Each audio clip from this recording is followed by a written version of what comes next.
मुंबईत आज पावसाचा रेड अलर्ट, मुसळधार पावसाचा इशारा, गरज असल्यासच घराबाहेर पडण्याचं आवाहन।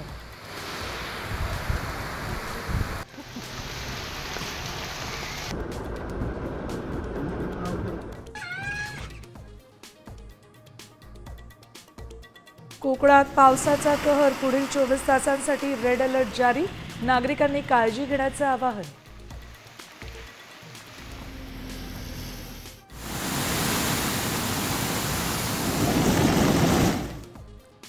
पुण्यात मुसळधार पावसाचा इशारा, काही भागात वादळी वाऱ्यांसह मेघगर्जनेसह विजांचा कडकडाट होण्याची शक्यता।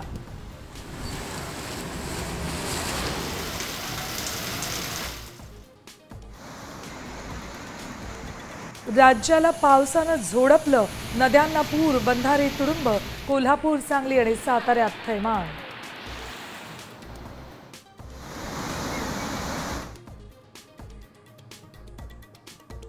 नाशिक शहर आणि ग्रामीण भागात पावसाची जोरदार हजेरी, अचानक आलेल्या पावसामुळे नागरिकांची उडाली तारांबळ।